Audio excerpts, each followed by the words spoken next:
ओम श्री सीता रामचंद्राभ्यां नमः। श्रीमद् वाल्मीकि रामायण कथा सुधा सागर बालकांड। ओम श्री गणेशाय नमः। श्री सरस्वती नमः। अस्मत् गुरुभ्यो नमः। ओम नमो भगवते उत्तम श्लोकाय नमः। आर्य लक्ष्मण शील व्रताय नमः। उपशिक्षितात्मन उपासित लोकाय नमः। साधुवाद निकषणाय नमो। ब्रह्मण्य देवाय महापुरुषाय महाराजाय नमः। मंगल मूर्ते श्री हनुमते नमः। जब भावुक वक्ता अथवा कवि श्री रामचरित्र कहने के लिए किम वा लिखने के लिए प्रस्तुत होता है, तब उसी समय संपूर्ण रामचरित्र उस भक्त के हृदय में कृपा करके पधार जाते हैं। हरहिय रामचरित सब आए, प्रेम पुलक लोचन जल छाए। श्री रघुनाथ रूप उरावा, परमानंद अमित सुख पावा।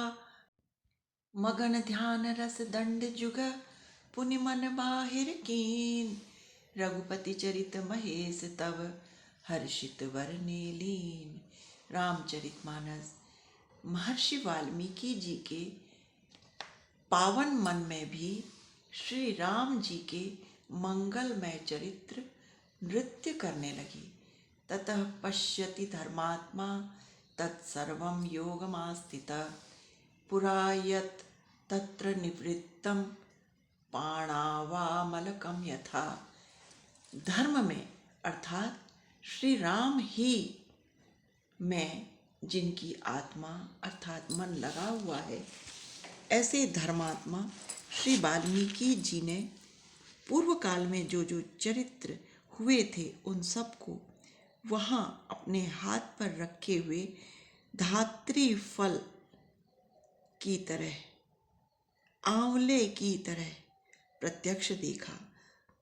सपरिकर श्री राम जी का हंसना, बोलना, चलना और राज्य पालन आदि जितनी चेष्टाएं हुई, उन सब का प्रत्यक्ष साक्षात्कार किया। इस प्रकार श्री वाल्मीकि जी ने श्रीमद् वाल्मीकि रामायण का निर्माण किया। संपूर्ण ग्रंथ पूर्ण हो गया। रघुवंशस्य चरितम चकार भगवान मुनि। भगवान सह ऋषि रघुवंशस्य रघुवंशोद्भवस्य रामस्य चरितं पूर्वं नारदेन देवर्षिणा यथा कथितं येन प्रकारेणोक्तं तथा चकार। रघुवंश का अर्थात रघुवंश में समुत्पन्न श्री राम जी का चरित्र जिस प्रकार पहले श्री नारद जी ने वर्णन किया था, उसी के अनुसार अपनी काव्यमयी भाषा में वर्णन किया। भगवान कहने का आशय यह है कि श्री राम जी के चरित्र की रचना साधारण कवि विद्वान अपनी बुद्धिमत्ता से और विद्वता से नहीं कर सकता है। ठाकुर जी के चरित्र को तो कोई भाग्यवान भगवान ही कर सकता है। इस प्रकार का वर्णन श्रीमद् भागवत में भी है। यह निर्माण कब का है, इसका भी निर्देश कर रहे हैं। प्राप्त राज्यस्य रामस्य वाल्मीकिर भगवान ऋषि चकार चरितं कृत्स्नं विचित्र पदमर्थवत्। चतुर्विंशत् सहस्राणि श्लोकानामुक्तवान् ऋषि तथा सर्ग शतान् पंच षट्कांडानि ततोत्तरम्। रावण का वध करके वन से लौटकर जब श्री राम जी ने श्री अयोध्या जी के राज्य का शासन अपने हाथ में ले लिया, तत्पश्चात श्री रामायण महाकाव्य का निर्माण हुआ है। विलक्षण पदों और अर्थों से संपन्न इस श्री रामायण महाकाव्य में आदि कवि महर्षि वाल्मीकि ने 24,000 श्लोक, 500 सर्ग तथा 7 कांडों का प्रतिपादन किया है। एक सामान्य नियम है कि जब व्यक्ति कुछ संपत्ति अर्जित कर लेता है तब सोचता है कि इसका उत्तराधिकारी कौन होगा, इसका उपभोग कौन करेगा। बहुत से लोग तो विवाह कर लेते हैं, पुत्र नहीं होता तो दूसरा विवाह कर लेते हैं, क्योंकि उत्तराधिकारी आवश्यक है। महर्षि वाल्मीकि की अनंत काल की साधना फलवती हो गई है। श्री नारद जी की शिक्षा सफल हो गई है। श्री रामचंद्र जी का अपार चरित्र सागर, श्री रामचंद्र जी का अपार चरित्र सागर गागर में समा गया है। अलौकिक महाकाव्य निर्मित हो गया है। श्री जानकी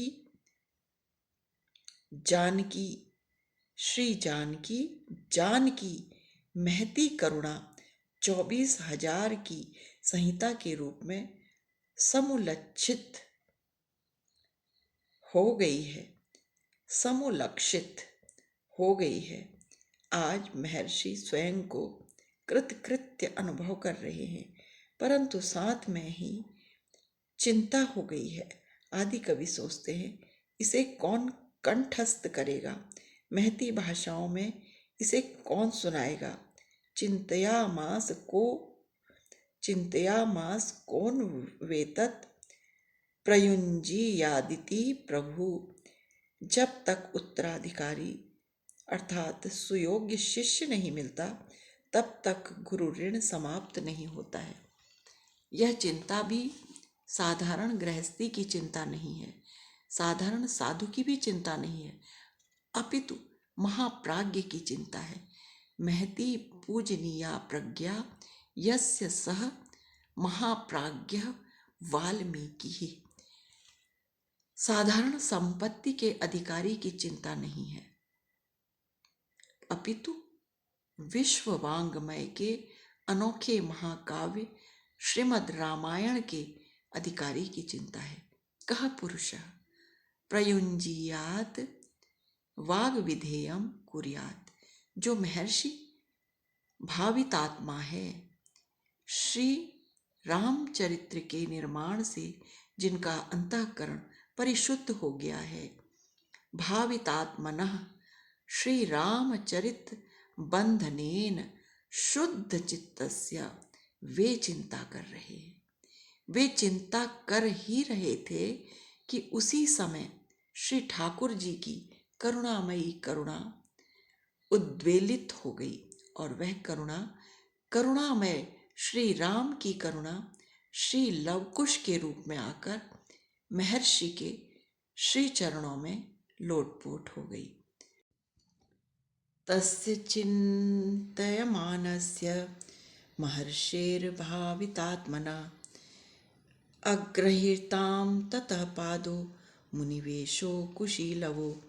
मुनि के वेश में श्री लवकुश ने आकर श्री गुरु चरणों में प्रणाम किया। आदि कवि लवकुश को विस्फारित नेत्रों से देख रहे हैं, मानो आज के पूर्व यह अपूर्व दर्शन कभी नहीं हुआ। वे सोचने लगे, अहो, इनसे पढ़कर अधिकारी पात्र कौन होगा, इनको तो मैंने ही पढ़ाया है। ये दोनों समस्त वेदांगों में पारंगत हो गए हैं, इनमें कोई कमी भी नहीं है। एक कथाकार में जितने गुण होने चाहिए वे सभी इनमें हैं। ये दोनों जानकी नंदन धर्मज्ञ हैं, गुरु शुश्रूषा परायण हैं, यशस्वी हैं। इनका स्वर अतिशय मधुर है, इनकी धारणा शक्ति भी, मेधा भी अप्रतिम है। कुशीलवो तु धर्मज्ञो राजपुत्रो यशस्विनो भ्रातरो स्वर संपन्नो ददर्शाश्रमवासिनो सतु मेधाविनो दृष्ट्वा वेदेषु परिनिष्ठितौ ग्राह्यत प्रभु। प्रभु दुर्बोध पदार्थ ज्ञान कराने में समर्थ श्री वाल्मीकि ने श्री लवकुश को श्री रामायण जी का विधिवत अध्ययन कराया। वे श्रीमद् रामायण के अधिकारी विद्वान हो गए। श्री लवकुश ने अपनी पहली कथा का शुद्ध अंतःकरण करने वाले महात्माओं की सभा में गान किया। अनेक स्थानों से, तीर्थों से, लीला क्षेत्रों से अनेक प्रकार के साधु, सन्यासी, ब्रह्मनिष्ठ, ब्रह्मचारी, वानप्रस्थ, हंस, परमहंस, श्री परमहंस, ऋषि, महर्षि, ब्रह्मर्षि, राजर्षि, कांडर्षि, परमर्षि पधारे। श्री जानकी नंदिनी नंदन लवकुश, श्री जनक नंदिनी नंदन लवकुश जब कथा कहने लगे तब ऐसा ज्ञात हो रहा था मानो श्री राम जी स्वयं अपनी कथा कह रहे हैं। श्री राम जी के मंगलमय दिव्य विग्रह से समुत्पन्न दोनों मिथिलेश राज किशोर दूसरे युगल श्री राम ही प्रतीत होते थे।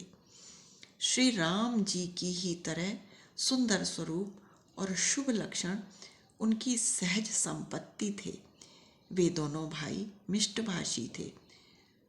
रूप लक्षण संपन्नो मधुर स्वर भाषिणो बिंबादि दिवोत्थितो बिंबो राम देहात तथा परो। लवकुश ने सभा के मध्य में मुनियों के समीप बैठकर श्रीमद् रामायण महाकाव्य का गान किया। अमलात्मा महात्माओं के नेत्रों से गंगा यमुना की धार बहने लगी। उनका शरीर रोमांच कंटकित हो गया। उनकी वाणी गदगद हो गई। चारों ओर से, पूर्व पश्चिम उत्तर दक्षिण से साधु साधु की, धन्य धन्य की ध्वनि गूंजने लगी। धर्मवत्सल मननशील महात्माओं का मन प्रसन्न हो गया। वे अत्यंत विस्मय से विमुग्ध हो गए। मध्ये सभं समीपस्थाविदं काव्यमागायतां तच्छ्रुत्वा मुनयः सर्वे वाष्पपर्याकुलेक्षणा साधु साध्वीति तावुचु परम विस्मयमागता ते प्रीति मनसः सर्वे मुनयो धर्मवत्सला। जिस कथा की मुक्त कंठ से संतजन श्लाघा करें, सुप्रशंसा करें, वही कथा सफल कथा है। कोई भावुक संत कहते थे, अहो इन कुमारों के गीत में कितनी मिठास है, अहो गीतस्य माधुर्यम। कोई रसिक संत कहते थे, अहो इनके प्रतिपादन की, चरित्र वर्णन की शैली कितनी विलक्षण है कि बहुत पहले की घटना भी प्रत्यक्ष सी दृष्टिगोचर होती है। ऐसा ज्ञात होता है कि मानो यह चरित्र अभी संपन्न हो रहा है। चिरनिवृत्तम अप्येतत् प्रत्यक्षम इव दर्शितम। भावुक कथाकार की यही विशेषता है कि वह कथा के पात्र को सामने खड़ा कर देता है, दर्शन करा देता है, समाधि लग जाती है। आज बड़े बड़े संत प्रसन्न हो रहे हैं। एक संत ने संतुष्ट होकर जल लाने के लिए कलश दे दिया। दूसरे मुनि ने गान श्रवण जनित विशिष्ट प्रीति से वत्कल वस्त्र दे दिया। किसी ने कृष्ण मृग चर्म, किसी ने कृष्ण मृग चर्म, काले मृग की चर्म, किसी ने यज्ञ सूत्र, यज्ञोपवीत और किसी ने कमंडलु दे दिया। दूसरे महामुनि ने मौंजी मेखला भेंट कर दी। मैं कहाँ तक कहूँ, एक विलक्षण भेंट है। किसी ने कहा, हे राम कथा गायक, यह लंगोटी ले लो, कौपीनम परो मुनि। एक ने आसन दिया, दूसरे ने समिधा लाने के लिए कुठार दिया। इस प्रकार महात्माओं के बड़े विलक्षण उपहार हैं। संसारियों के पास यह उपहार कहाँ मिल सकते हैं। एक ऐसे बैठे थे जिनके पास जटा बंधन भी नहीं था, लंगोटी भी नहीं थी, संग्रह परिग्रह शून्य थे। वे निर्वसन और निर्व्यसन थे, परंतु कथा व्यसनी थे। आशा वसन व्यसन यह नहीं, रघुपति चरित होई तह सुनहि। उन्होंने आंखों से अश्रुवर्षण करते हुए स्खलिताक्षरों में कहा, हे जानकी नंदनों, हे राम कथा के मधुर गायकों, श्री राम रसामृत की अपूर्व वृष्टि करने वालों, राम रसास्वादन का विलक्षण आनंद देने वालों, आप दोनों बंधुओं का सर्वविध कल्याण हो, सर्वविध कल्याण हो। श्री राम कथा के उदात्त नायक कल्याणमय श्री जानकी जानी श्री रामचंद्र जी तुम्हारे ऊपर करुणा करें। इसी कोटि के दूसरे संत ने कहा, हे मुनि कुमारों, कथा तो हम भी सुनाते हैं, परंतु आज तो कुछ अश्रुत पूर्व ही सुना है। हे लवकुश, श्री रघुनंदन आपकी आयु का संवर्धन करें। इस प्रकार सभी सत्यभाषी ऋतभाषी मुनियों ने उन दोनों को अनेक प्रकार के वरदान दिए। ददुश्चैवं वरान् सर्वे मुनयः सत्यवादिना। इस प्रकार की विलक्षण प्रशंसा, विलक्षण अभिनंदन और हृदय से निकला हुआ आशीर्वचन सद्यः फलीभूत हो गया। जानकी नंदन श्री लवकुश श्री अयोध्या जी की गलियों में राजमार्ग पर तंत्री के तारों को झंकृत करते हुए, वीणा बजाते हुए मधुर स्वर में श्री राम कथा का गान कर रहे हैं। उन्हें गाते हुए साक्षात श्री राम जी ने देखा। प्रभु ने उन्हें देखकर राजमहल से निकलकर सड़क पर आ गए।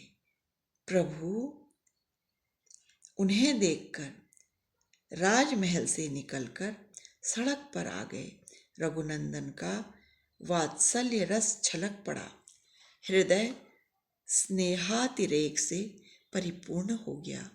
प्रभु ने आकर भाग्यवान जानकी नंदन श्री लव कुश की भुजाएं पकड़ ली। धन्य है इनके भाग्य, आज इनकी बाहों को पूर्ण ब्रह्म परमात्मा ने अपनी जानु पर्यंत लंबिनी भुजाओं से पकड़ लिया है। प्रभु कहने लगे, हे तपोधनों, हे महात्माओं, हे यशस्वी कथाकारों, हे मधुर गायकों, आप लोग बहुत सुंदर हैं। आपकी गान विद्या मन को वरवश आकृष्ट कर लेती है। चित्ताकर्षक है आपकी वर्णन शैली और वक्तृत्व कला विलक्षण है। आपकी कथा श्रवण करके मेरा मन मुग्ध हो गया है। आप लोग हमारे घर चलें, हम आपके परिवार के साथ, अपने प्यारे छोटे भाइयों के साथ, अपने मंत्रियों के साथ आपकी कथा सुनना चाहते हैं। उनकी स्वीकृति मिलने पर प्रभु ने सम्मान करने योग्य दोनों बंधुओं को अपने घर में लाकर, राजमहल में लाकर उनका योग्य सम्मान किया। रथ्यासु राजमार्गेषु ददर्श भरताग्रज स्ववेश्म जानीय ततो भ्रातरो सकुशीलवो पूजयामास पूजार्हो रामः शत्रुनिबर्हण। आप देख रहे हैं महात्माओं के, मुनियों के और संतों के आशीर्वाद का महत्व। ठाकुर जी स्वयं आए, राजमहल से सड़क पर उतर आए और अपने घर में लाकर उनका सम्मान किया। पूज्यामास पूजार्हो, श्री राम जी ने उनका अभिनंदन किया। हमें तो ऐसा ज्ञात होता है कि सर्वांतर्यामी, सर्वांतरात्मा, सर्वेश्वर श्री रामचंद्र जी का हृदय वात्सल्य रस से ओतप्रोत हो गया है। लवकुश के दर्शन जन्य आनंद से प्रसन्न चित्त श्री रघुनंदन ने कहा, हे भरत, हे लक्ष्मण, हे रिपु दमन लाल, सुनो। हे सुमंत जी, आप भी सुनिए। ये दोनों बालक देवताओं के समान आभा प्रभा से, कांति से संपन्न हैं। ये दोनों विलक्षण प्रतिभा, अनुपम मेधा, चित्ताकर्षक स्वर संपत्ति और गंभीर साहित्य संपत्ति से संपन्न हैं। आप लोग इनकी कथा का सुंदर आयोजन करें। हमारे मंत्रियों को बुलाओ, विद्वानों का आवाहन करो।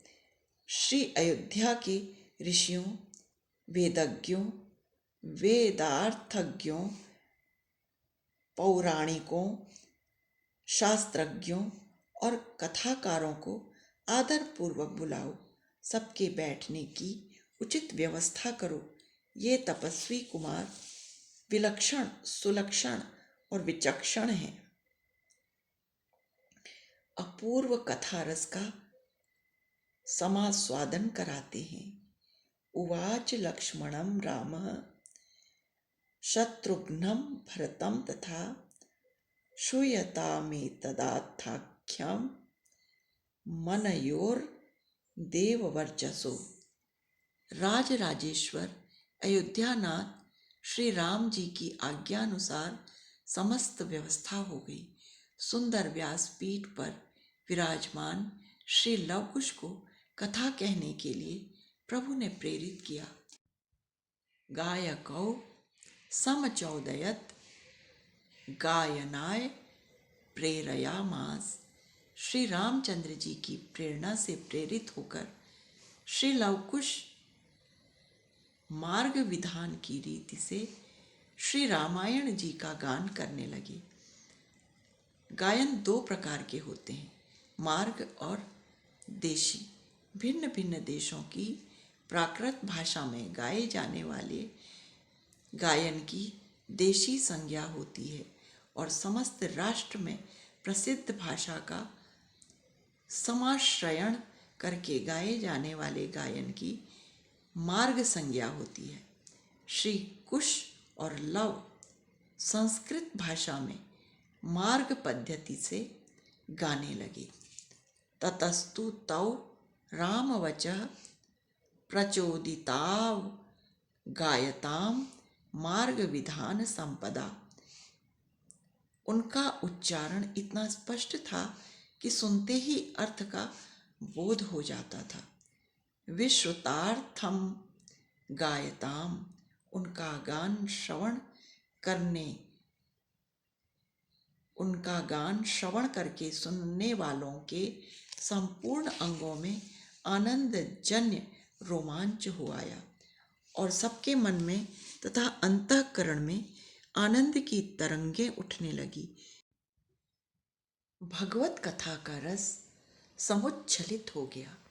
समस्त श्रोत्र समुदाय आत्मविस्तृत हो गया। आह्लादयत सर्वगात्राणि मनांसि हृदयानि च श्रोत्राश्रय सुखम गेयम तद वभौ जन संसदि। इस प्रसंग में एक बहुत अच्छी बात सुनने को मिलती है। मर्यादा पुरुषोत्तम श्री रामचंद्र जी की मर्यादा की बात यदि हम सुने और शिक्षा ग्रहण करें, जिस समय श्री कुश और लव की कथा हो रही थी, उसी समय 2 आसन लगे हुए थे। उस समय 2 आसन लगे हुए थे। एक पर राज राजेंद्र अयोध्या नरेश श्री रामचंद्र जी विराजमान थे और दूसरे आसन पर कथाकार बंधु विराजमान होकर कथा कह रहे थे। श्री राम जी को कथा का पूर्ण आनंद नहीं प्राप्त हो पा रहा था। कथा कहने वाले के मुख चंद्र से निर्झरित कथामृत का रसास्वादन करने वाले के लिए उसके मुख चंद्र का दर्शन भी अत्यधिक आवश्यक है। मुख देखे बिना कथा भले ही सुन लो, पुण्य लाभ भी कर लें, ज्ञानार्जन भी कर लें, परंतु रसास्वादन नहीं होता। उच्चासन पर बैठकर भी कथा का विशेष आनंद नहीं हो पाता है। जब तक कथाकार के सामने बैठकर कथा न सुने, तब तक आनंद कैसे प्राप्त होगा। अशोक वाटिका में श्री हनुमान जी वृक्ष के ऊपर बैठकर कथा कह रहे थे। रामचंद्र गुण बरने लागा। श्री राम कथा रस की परम रसिका मिथिलेश राजकिशोरी श्री सीता जी को, श्री हनुमान जी को देखे बिना कथा का पूर्ण आनंद प्राप्त नहीं हो रहा था। श्री जानकी जी ने संकोच छोड़कर कहा, हे अमृतोपम कथा सुनाने वाले राम भक्त, आप मेरे सामने प्रकट क्यों नहीं हो रहे हैं। श्रवणामृत जेहि कथा सुहाई, कहा सो प्रगट होति किन भाई। प्रस्तुत प्रसंग में जब कथा का आनंद चरम सीमा पर पहुंच गया, सब लोग आत्मविस्मृत हो गए। सब लोगों को अपने आसपास बैठे लोगों का भी ध्यान न रहा, भान न रहा। लोग कथा रस से भीग गए। किसी को अपने पराये का भान भी न रहा। उस समय श्री रामचंद्र जी अपने सिंहासन से धीरे से खिसक कर नीचे आ गए। किसी को किंचित मात्र भी ज्ञात न हो सका। यह भाव मैं आचार्यों के श्री चरणों में बैठकर निवेदन कर रहा हूँ। नीचे आकर श्री राम जी कुश और लव के सामने बैठकर श्री जानकी नंदन कुश और लव की सौंदर्य सुधा का समास्वादन करने लगे और कथामृत का भी पान करने लगे। स चापि रामः परिषद गतः शनेर भूषया सक्त मना बभूव। श्री गोविंद राज जी की बड़ी सुंदर भावाभिव्यक्ति है। श्री गोविंद राज जी की अत्यंत सुंदर भावाभिव्यक्ति है। श्री राम जी धीरे से सभा में आए। प्रभु ने सोचा कि यदि मैं शीघ्रता से सिंहासन से उतरकर राजसभा में जाऊंगा तो श्रोताओं का मन कथा से हट जाएगा, कथा श्रवण में विक्षेप हो जाएगा, सब लोग उठकर खड़े हो जाएंगे, कथा रस का रस भंग हो जाएगा। सुतराम धीरे धीरे सिंहासन से उतरकर सभा में पहुंचकर दर्शनानंद और कथानंद का समास्वादन करने लगे। स रामो अपि शनैः परिषद गतः झटिति उत्थाय गमने परिषदो अप्युत्थानाद् रसभंगो भविष्यतीति मंदम मंदम सिंहासनदवतीर्य परिषदं प्राप्तः। बभूषया, बभूषया का अर्थ भी उन्होंने किया है। अनुबभूषया श्रोत्र सुखानुभवेच्छया। इस प्रकार श्री रामचंद्र जी आसक्त मनाव बभूव कथा गान श्रवण में प्रभु का मन आसक्त हो गया। गान श्रवणासक्त चित्तः बभूव, गान श्रवणासक्त चित्तः बभूव। इस प्रकार श्रोता वक्ता का वर्णन करके अब कथा का वर्णन करते हैं। श्री लव कुश, श्री कुश और लव कहते हैं कि इक्ष्वाकु वंश में महान आशय वाले राजाओं की कुल परंपरा में श्रीमद् रामायण महाकाव्य की अवतारणा हुई। महाकाव्य की अवतारणा हुई है। राजर्षि इक्ष्वाकु कर्मयोगी थे।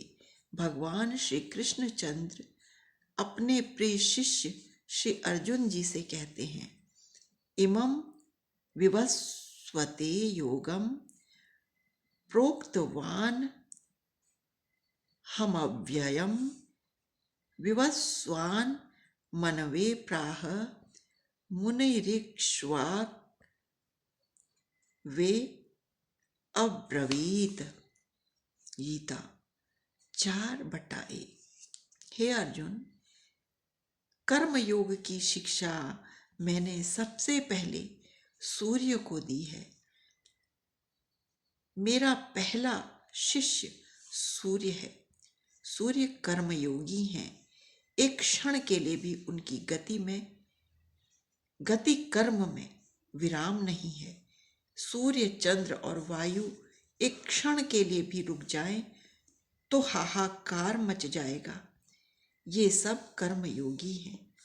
कर्मयोगी सूर्य ने भगवान नंद नंदन, आनंद कंद, यशोदानंदन, संवर्धन, व्रजराज कुमार श्री कृष्णचंद्र से कर्मयोग की शिक्षा प्राप्त करके उसका उपदेश मनु महाराज को किया है।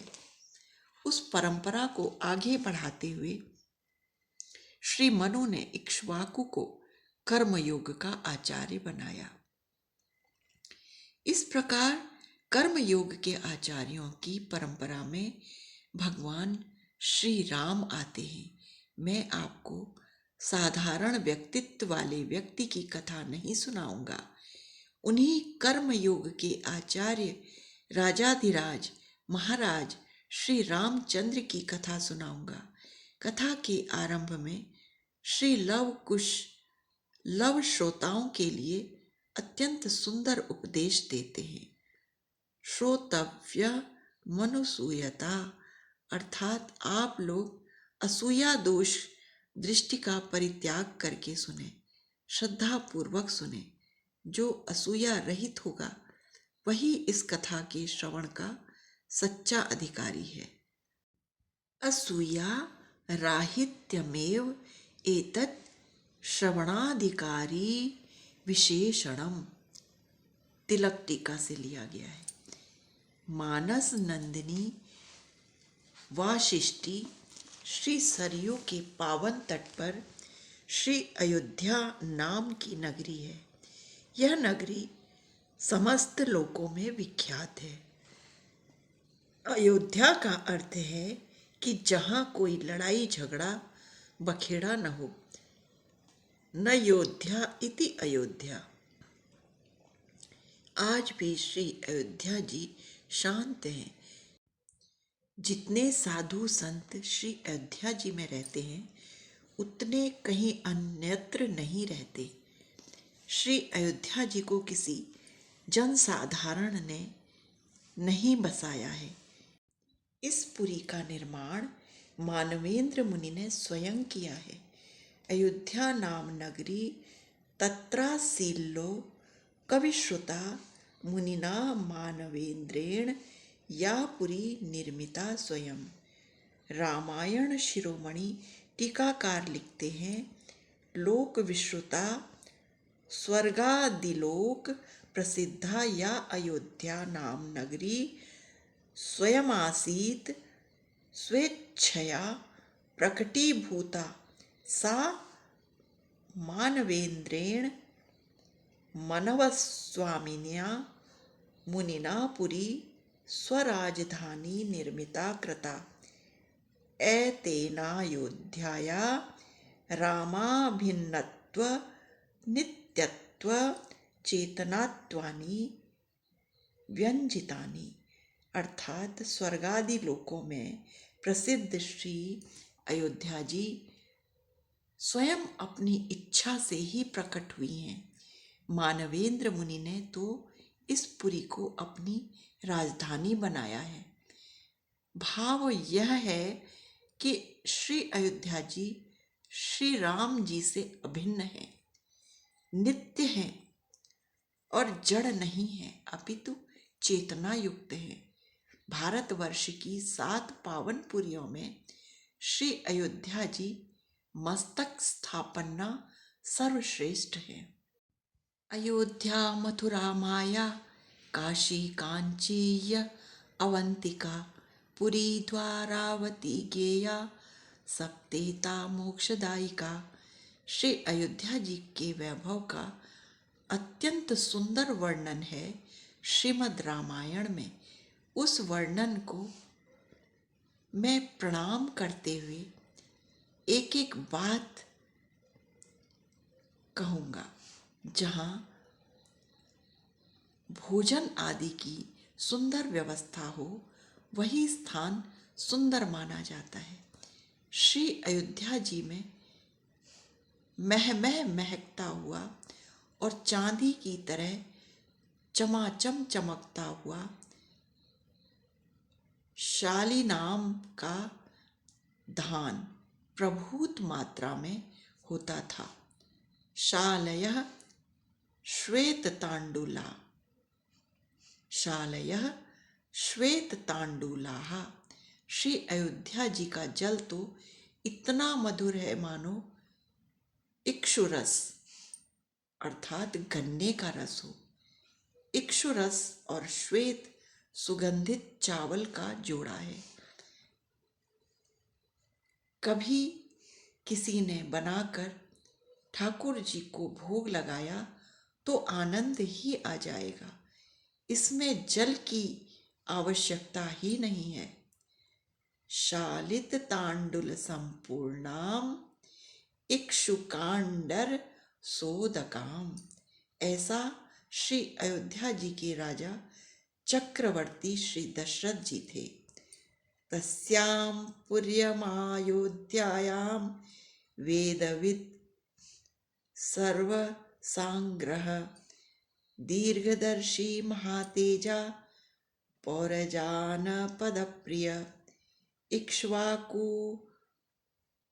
कूणाम तीरथो यज्वा धर्म परो वशी महर्षि कल्पो राजर्षिस्त्रिषु लोकेषु विश्रुतः बलवान निहिता मित्रो मित्रवान विजितेन्द्रियः धनश्च संजयश्चान्ये शुक्रवैश्रवणोपमः यथा मुनिर्महातेजा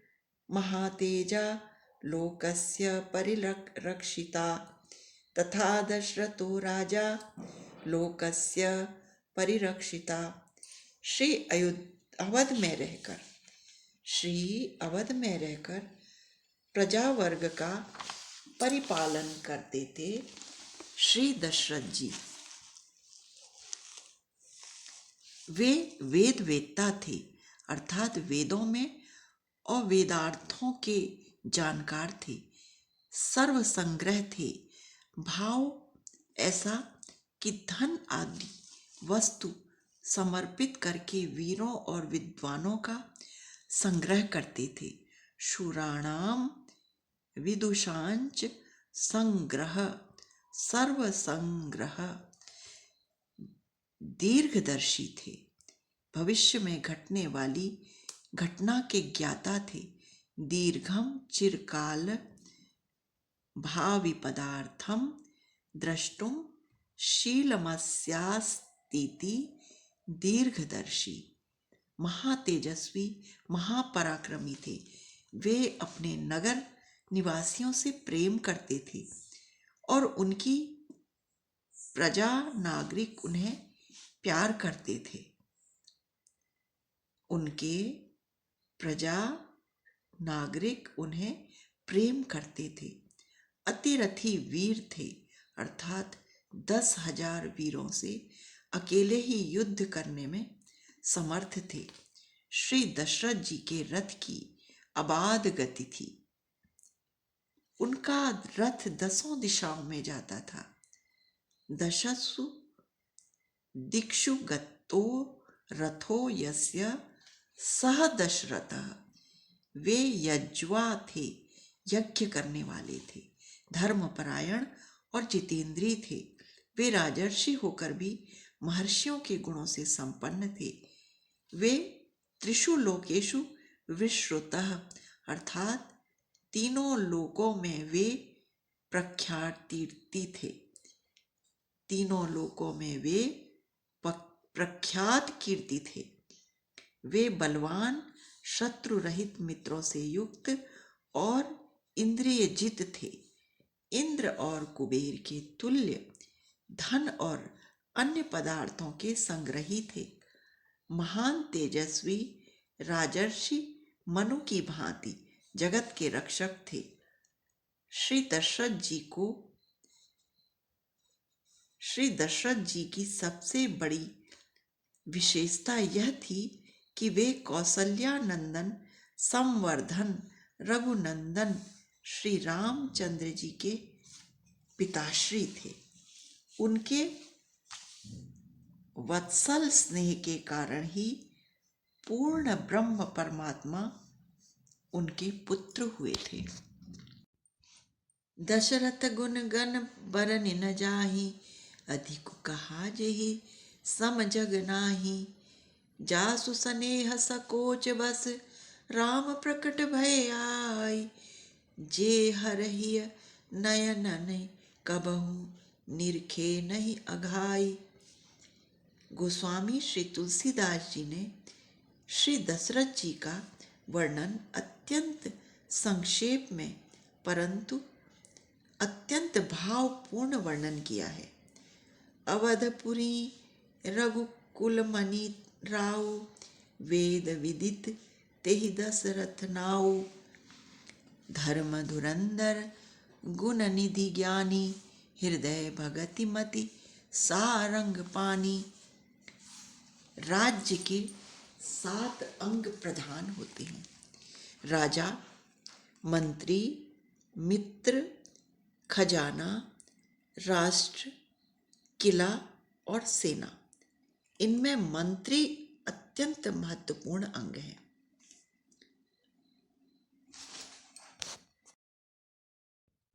चक्रवर्ती नरेंद्र श्री दशरथ जी के सभी मंत्री पवित्र आचार विचार से युक्त थे तथा राजकृत्य में निरंतर लगे रहते थे।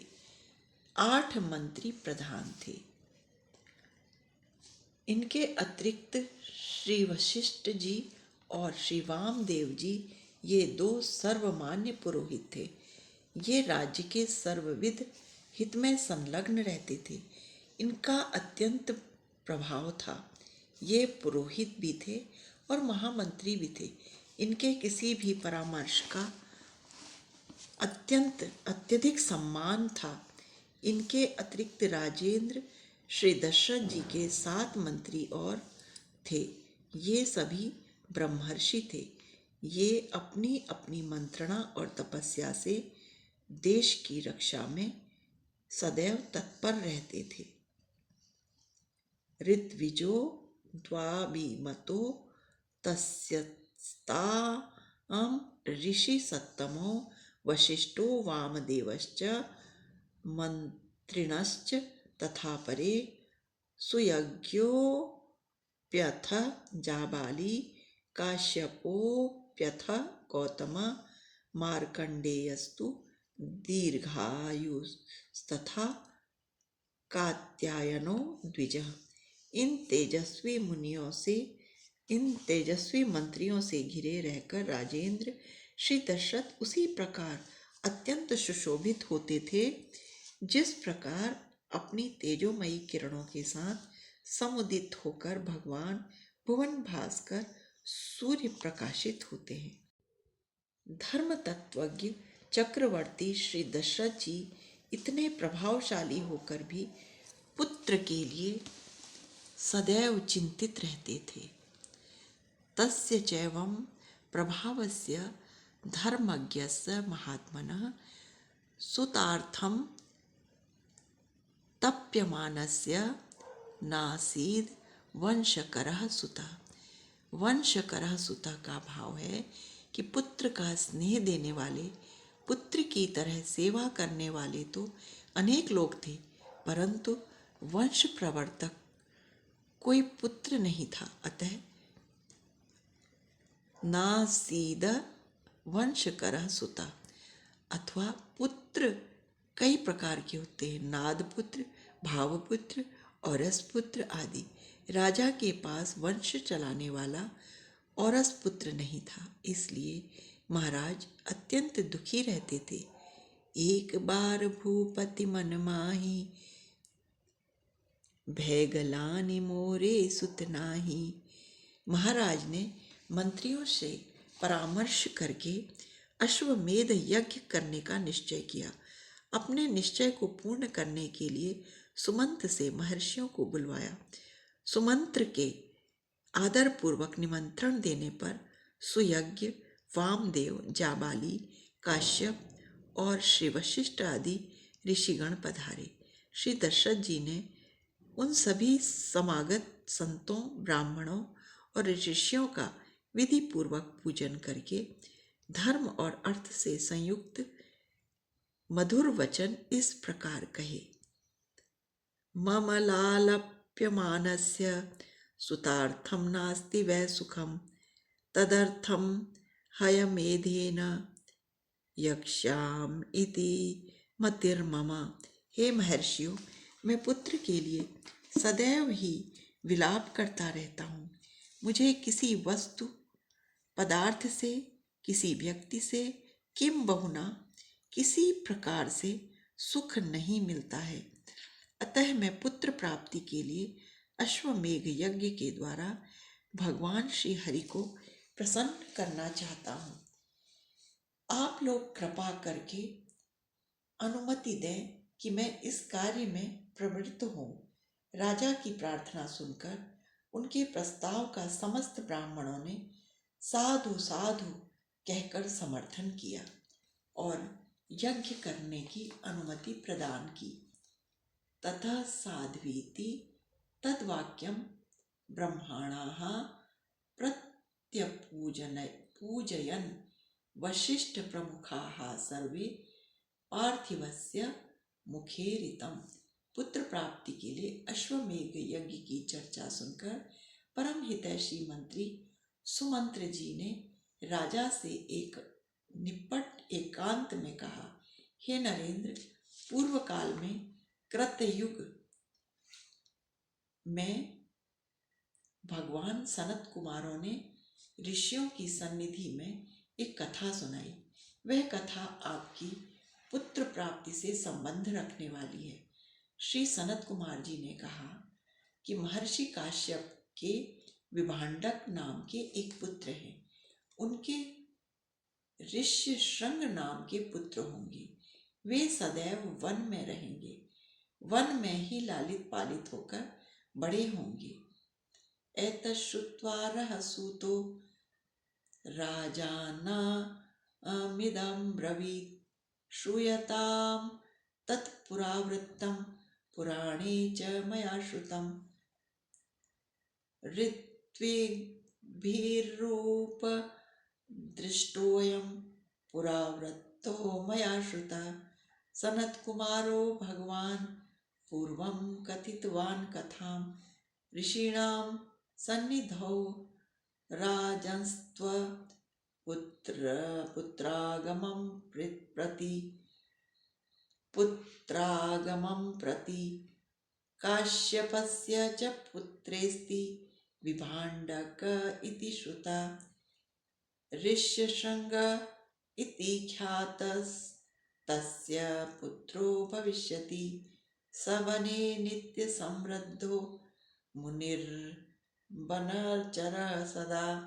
वे ही ऋष्यशृंग के समय पाकर आपके मित्र अंग देश के राजा रोमपाद के जामाता दामाद होंगे।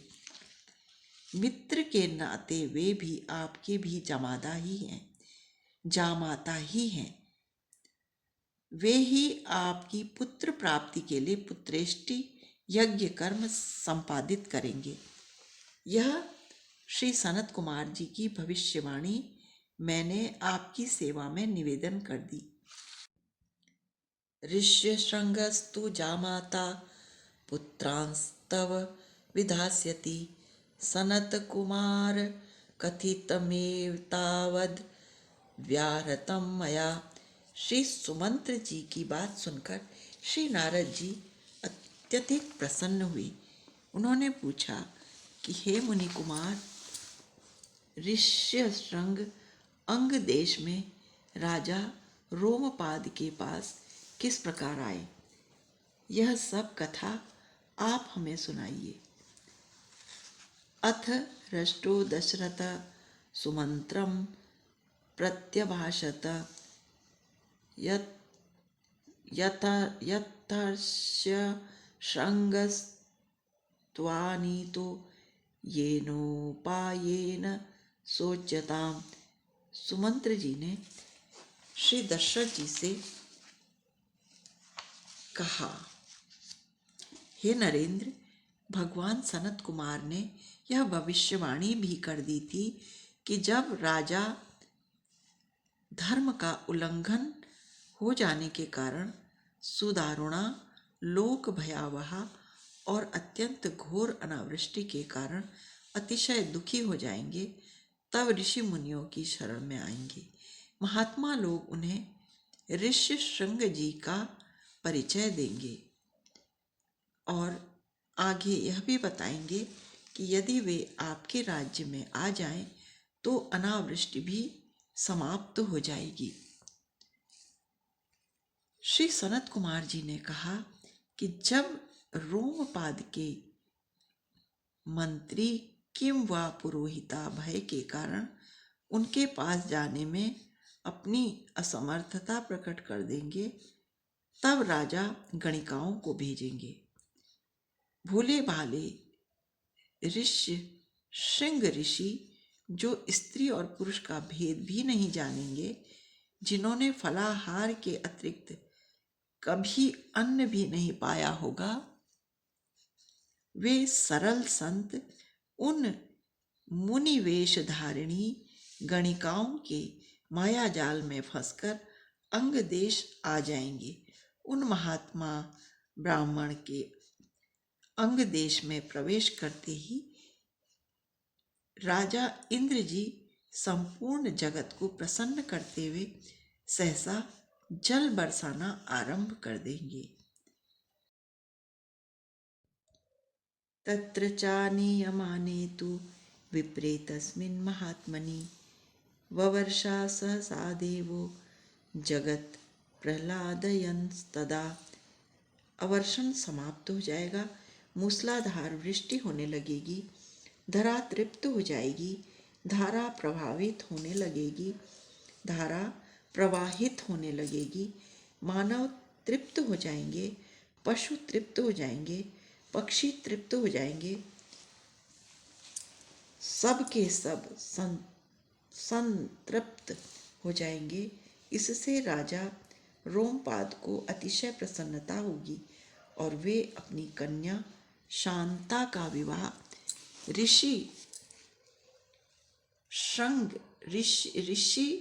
ऋष्यशृंग से कर देंगे, श्रृंगी ऋषि से कर देंगे। ऋषि अपनी भार्या शांता के साथ वहीं आदरपूर्वक रहने लगेंगे। एवं स न्यवसत् तत्र सर्वकामैः सुपूजिता ऋष्यशृङ्गो महातेजाः शान्तया सह भार्यया। चक्रवर्ती नरेंद्र श्री राजा दशरथ को सुमंत्र जी ने भगवान सनत कुमार की यह भविष्यवाणी सुना दी कि ऋष्यशृंग के अंग देश में आ जाने पर आप उनके पास जाएंगे और उनसे पुत्र लाभ के लिए अश्वमेघ तथा पुत्रेष्टि यज्ञ की प्रार्थना करेंगे। वे कृपालु संत आपकी प्रार्थना को स्वीकार करके श्री अयोध्या जी पधारेंगे और उनके आचार्यत्व में संपन्न पुत्रेष्टि यज्ञ के द्वारा आपको 4 पुत्रों की प्राप्ति होगी।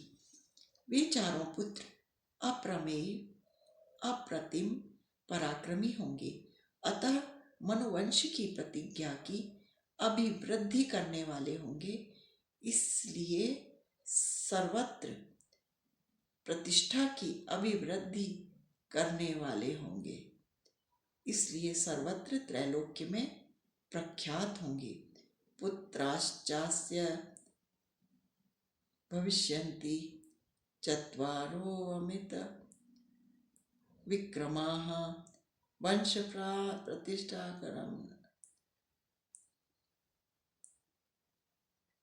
प्रतिष्ठान करा सर्वे भूतेषु विश्रिता।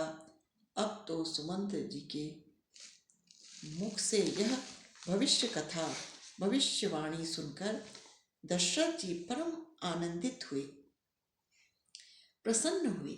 उन्होंने अपने गुरुदेव श्री वशिष्ठ जी को सुमंत्र जी की बात कह सुनाई। भगवान सनत कुमारों की भविष्यवाणी सुनाई। त्रिकालज्ञ महात्मा वशिष्ठ जी ने ऋष्यशृंग को ले आने की सहर्ष अनुमति दे दी। अनुमान्य वशिष्ठम च सूतवाक्यम निशाम्य च। इससे हमें यह शिक्षा लेनी चाहिए कि कोई भी नवीन अनुष्ठान अपने गुरु से, पुरोहित से पूछकर ही करना चाहिए। इससे उनका आदर भी होता है और उनका मूल्यवान परामर्श भी प्राप्त होता है, उनका सहयोग भी बना रहता है। श्री दशरथ जी ने अत्यंत उत्साह से राजसी ठाट बाटों से अंग देश की यात्रा की। उनके साथ श्री कौशल्या, केकई, सुमित्रा, सभी पूरा परिवार चला। साथ में सुमंत्र जी तथा अन्य श्रेष्ठ मंत्री और विश्वस्त सेवक भी चले। शान्तः पुरः समामात्यः प्रययो यत्र सह द्विज। श्री रोमपाद अपने मित्र के आगमन से कृतार्थ हो गए, निहाल हो गए। श्री दशरथ जी ने अंग देश में 7-8 दिनों तक निवास किया। तदंतर राजा रोमपाद से शांता और ऋष्यशृंग को साथ में लेकर श्री अयोध्या जी ले जाने की प्रार्थना करने लगे। अपने कार्य का निरूपण किया। सुन करके राजा रोमपाद ने प्रसन्नतापूर्वक तथास्तु कहकर बुद्धिमान महर्षि का जाना स्वीकार कर लिया और उन दोनों को बुलाकर अनुमति प्रदान कर दी। 7 दिवसान राजानम इदं ब्रवीत शांता तव सुता राजन सह भार्या विशांबते मदीयं नगरं यातु कार्यं हि महदद्युतं तथेति राजा संश्रुत्य गमनं तस्य धीमत उवाच वचनं विप्रं गच्छ त्वं भार्यया ऋषिपुत्र प्रतिश्रुत्य तथेत्याह नृपं तदा। श्री दशरथ जी ऋषि श्रृंग और शांता के साथ साथ श्री अयोध्या जी लौट आए। श्री अयोध्या जी में सर्वत्र उत्साह छा गया। श्री दशरथ जी महर्षि को अपने अंतःपुर में ले जाकर शास्त्र विधि के अनुसार उनका समर्चन किया। राजा दशरथ ने महर्षि दंपत्ति के आ जाने से अपने को कृतार्थ माना। अंतःपुरं प्रवेश्येनं पूजां कृत्वा च शास्त्रतः कृतकृत्यं तदात्मानं मेने तस्योपहवाहनात्। ऋष्य शृंग जी के श्री अवध पधारे हुए अनेक दिन ऋष्य शृंग जी को श्री अवध पधारे हुए अनेक दिन व्यतीत हो गए। कोई शुभ मुहूर्त ही यज्ञ प्रारंभ करने के लिए प्राप्त नहीं हो रहा था। बहुत दिनों तक अनंतर सुमनोहर शास्त्रोक्त दोष रहित, दोषोपद्रव आदि रहित समय प्राप्त हो गया। उस समय वसंत ऋतु का आरंभ हुआ। चक्रवर्ती जी ने उसी समय अश्वमेध यज्ञ का संकल्प ले लिया, क्योंकि अश्वमेध यज्ञ से समस्त पाप नष्ट हो जाते हैं। सर्वं पाप मानम तरति तरति ब्रह्म हत्याम यो अश्वमेधेन यजते इति श्रुति। ततः काले बहुतिथे कस्मिंश्चित् सुमनोहरे वसन्ते सुमनुप्राप्ते राज्ञो यष्टुं मनोभवत्। अश्वमेध यज्ञ का उत्साहपूर्वक आयोजन हुआ। श्री वशिष्ठ जी ने आज्ञा दी कि सबको आदर पूर्वक दान मान से संतुष्ट करो। किसी को कुछ अनादर पूर्वक नहीं देना चाहिए, क्योंकि ऐसा दान दाता का विनाश कर देता है। अवज्ञया न दातव्यम कस्य चिल्लील यापि वा अवज्ञया कृतं हन्याद दातारम नात्र संशय। यज्ञ कार्य में यद्यपि श्री ऋष्य शृंग की प्रधानता अवश्य थी, परंतु श्री वशिष्ठ और ऋष्य शृंग जी दोनों के आदेश से कर्म होता था। तथा वशिष्ठ वचनादृश्य शृंगस्य चोभयो दिवसे शुभ नक्षत्रे निर्यातो जगतीपति। ततो वशिष्ठ प्रमुखाः सर्व एव द्विजोत्तमाः ऋष्यशृंगः परिष्कृत्य यज्ञ कुमार संभस्तदा। 1 वर्ष पूर्ण होने पर यज्ञीय अश्व भूमंडल में परिभ्रमण करके लौट आया। तदंतर श्री सरयू नदी के उत्तर तट पर अश्वमेध यज्ञ का प्रारंभ हुआ। अथ संवत्सरे पुणे तस्मिन् प्राप्ते तुरंगमे सरय्यावाश्चोत्तरे तीरे राज्ञो यज्ञो भ्यवर्तत। उस यज्ञ का अत्यधिक सुंदर वर्णन है। अश्वमेध यज्ञ पूर्ण होने पर राजा ने दक्षिणा के रूप में पृथ्वी ब्राह्मणों को दान दी। ऋत्विभ्यो हि दधो राजा धराम ताम कुलवर्धना। परंतु उदार चेता महामना ब्राह्मणों ने कहा, हे राजन, इस समस्त भूमंडल का रक्षण करने में आप अकेले आप ही समर्थ हैं। हम में इसके पालन की शक्ति नहीं है। हम लोग तो साधना में, स्वाध्याय में ही निरंतर लगे रहते हैं। भवानेन मही कृत्स्नाम एको रक्षतुमर्हति न भूम्या कार्यम अस्माकं नहि शक्ताः स्म पालने रताः स्वाध्यायकरणे वयं नित्यं हि भूमिप निष्क्रियं किंचिदेवेह प्रयच्छतु भवानीति। इस अश्वमेध यज्ञ की श्री वाल्मीकि जी ने 3 विशेषताएं निरूपित की हैं। पापापहम स्वर्नयनम दुस्तरम पार्थिवर्षभय।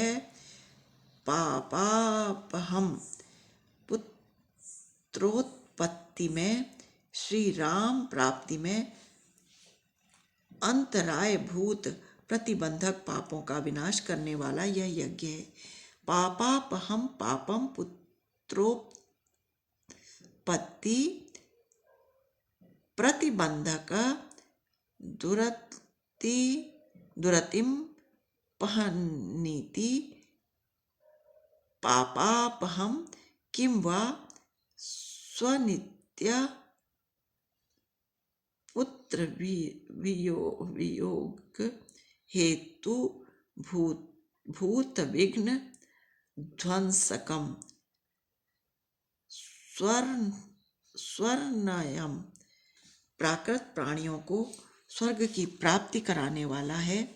किम वा पुत्र की प्राप्ति कराकर स्वर्ग तक पहुंचाने वाला है।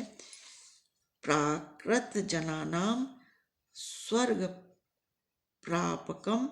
किम वा पुत्र प्रापण द्वारा स्वर्ग पापक्रम। पार्थिवर्षभे दुस्तरम।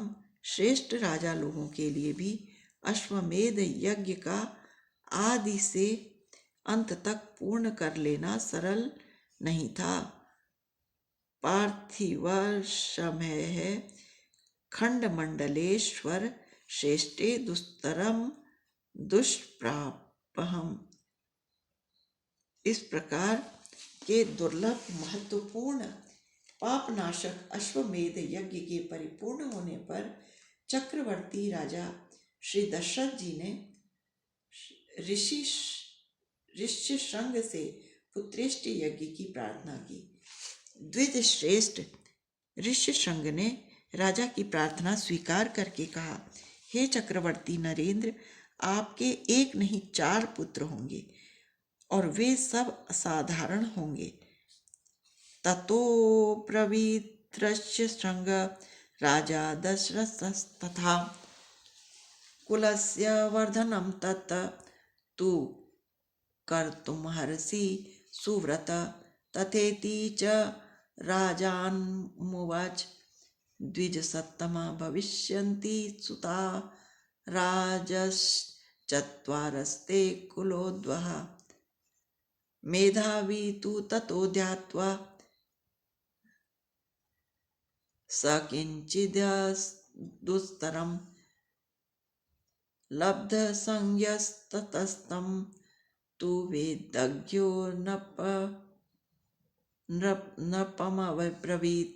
महात्मा ऋष्यशृंग बड़े मेधावी थे। धारणा शक्ति को धारण करने की क्षमता वाली बुद्धि को मेधा कहते हैं। वह मेधा जिनके पास हो उसे मेधावी कहते हैं। मेधा, धारणा, क्षमा, धी, तद्वान महर्षि अशेष वेद शाखा धारण योग्य बुद्धि संपन्न थे। वेद की समस्त शाखाओं का उन्हें करतल स्थित आमलक फल के समान ज्ञात था। वे वेदज्ञ थे, निखिल वेद शब्दार्थ तत्व ज्ञाता थे। राजा को 4 वेद पुत्रों का वरदान देकर वे सोचने लगे कि 4 पुत्र किस उपाय से समुत्पन्न होंगे। अब मुझे कौन सा अनुष्ठान श्रौतयज्ञ करना चाहिए, यह निश्चित करने के लिए उन्होंने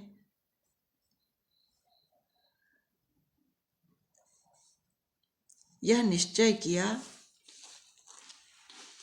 और ध्यान किया, समाधि लगा ली। उन्हें समाधि में अशेष प्रश्नों का उत्तर मिल गया। लब्ध संज्ञः अर्थात विचार के द्वारा, समाधि के द्वारा उन्हें पूर्ण ब्रह्म परमात्मा श्री रामचंद्र जी के स्वरूप का, लीला का भली भांति परिज्ञान हो गया और यह भी निश्चय हो गया कि पुत्रेष्टि यज्ञ का अनुष्ठान करना चाहिए। निश्चय होने पर श्री दशरथ जी से बोले, लब्ध संज्ञः लब्धा विचारेण प्राप्ता संज्ञा रघुनाथ सम्यग् ज्ञान येन अतएव ततः सकल याग विस्तार करता स ऋष्यशृंग उत्तरम राम प्राकट्य हेतु भूत करिष्यमाण कृत्यम किंचित कालम ध्यात्वा विचार्य इदम वचनम नृपम ब्रवीत तु शब्द एवार्थी स ऋष्यशृंग प्रतिश्रुतार्थ निर्बाहाय किम कर्तव्यम इति निश्चेतुं किंचित कालम ध्यात्वा समाधिं कृत्वेदमुत्तरं मिहोत्तरानुष्ठेय कृत्यमिति निश्चय पश्चाद्लब्धसंज्ञः समाध्युत्तिष्ठत्वं नृपं ब्रवीत। ऋष्यशृंग जी ने कहा कि हे राजेंद्र, आपकी पुत्र प्राप्ति के लिए मैं अथर्ववेद के मंत्रों से पुत्रेष्टि नामक यज्ञ करूंगा। इष्टि ते अहम करिष्यामि पुत्रियां पुत्र कारणात् अर्थ अथर्व शिरसि प्रोक्तेर मंत्रैः सिद्धाम विधान्यतः। श्रौत विधि के अनुसार पुत्र प्राप्ति के लिए पुत्रेष्टि यज्ञ का शुभारंभ हो गया। उस यज्ञ में देवता, सिद्ध, गंधर्व और बड़े बड़े ऋषि गण पधारे। वे लोग विधि के अनुसार अपना अपना भाग स्वीकार करने हेतु पधारे। ततो देवा गंधर्वा सिद्धासु परमर्षय भाव प्रतिग्रहार्थे वे ततो देवा स गंधर्वा सिद्धाश्च स परमर्षय भाग प्रतिग्रहार्थ वे सामवेता यथागति। जहाँ कुछ लोग एकत्रित होते हैं वहाँ सामयिक की चर्चा आरंभ हो ही जाता है। उस समय की सबसे बड़ी समस्या रावण था। उसका अत्याचार अत्यधिक था, उसका परिपीड़न अत्यधिक था, उसका अन्याय अत्यधिक था। आज पुत्रेष्टि यज्ञ में पधारे हुए देवताओं ने जब लोक पितामह ब्रह्मा जी का दर्शन किया तब उनके सामने अपनी समस्या रख दी, अपना दुख निवेदन कर दिया और यह भी कहा कि हम लोगों के पास इस समस्या का समाधान नहीं है। हम लोग अपने बल से रावण पर विजय प्राप्त करने में सर्वथा असमर्थ हैं, अक्षम हैं। देवताओं ने मधुर स्वर में आदरपूर्वक उपालंब उलाहना भी दे दिया कि रावण आपकी कृपा से बढ़ गया है। भगवन् त्वत्प्रसादेन रावणो नाम राक्षस रावण नो बाधते वीर्याच्छासितुं तम न शक्यतुम। अब तो यह रावण पूरा रावण ही हो गया है। रावण का अर्थ है रुलाने वाला। रावयतीति रावण, उस पर भी वह राक्षस है, क्रूर है, प्रकृति का है, क्रूर प्रकृति का है। देवताओं ने निवेदन किया, हे लोक सृष्ट, हम भी तो आपकी संतानें हैं, हम भी आपके बच्चे हैं। आपका कृपा पात्र यह राक्षस तो हम में से किसी को भी नहीं छोड़ता। सर्वान्नो बाधते। नैनं सूर्यः प्रतिपत्ति पार्श्वे वाति न मारुतः चलोर्मिमाली तं दृष्ट्वा समुद्रो अपि न कंपते।